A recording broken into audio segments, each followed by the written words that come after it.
Bah voilà, fallait s'y attendre, hein. Le Bon Coin devient payant pour les particuliers, donc je rappelle la règle. Pour les voitures utilitaires, ça vaut aussi, je crois, pour l'immobilier. Tu as le droit à 2 annonces par an et puis, bah, si tu crées une annonce, que tu la supprimes, et que tu en refais une et bah, ça compte pour une annonce. Dire que si je me mets du point de vue des particuliers, c'est vrai que ça casse un peu les couilles parce que payer 70 balles une annonce, c'est un peu chiant. Bon, bien que tu aies quand même droit à 2 bagnoles par an, donc faut quand même, changer, régulièrement. Après, est-ce que c'est pas aussi le moyen de se mettre, directement au bon prix à tous ceux qui mettent leur véhicule en vente sur Le Bon Coin?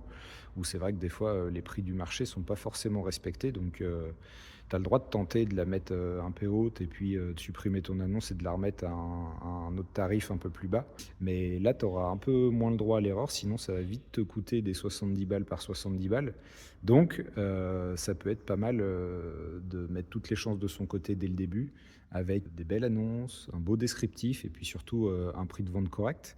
D'ailleurs, si tu as besoin d'aide sur le sujet, hésite pas à me contacter et puis dans ma bio, tu peux télécharger aussi un mini guide gratuit qui t'aidera à vendre ta plus rapidement avec quelques règles, plutôt simples.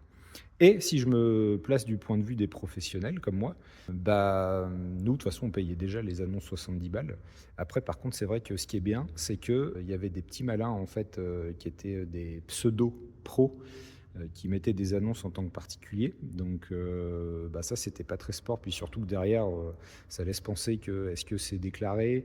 Est-ce que j'aurai une garantie légale de conformité si j'achète chez ce type de personnes-là?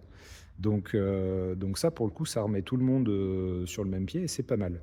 Et après, pour les autres sites d'annonces qui peuvent regagner des parts de marché comme la Centrale, etc., bah, pour les particuliers, actuellement, mais ça va peut-être changer aussi, effectivement, c'est gratuit.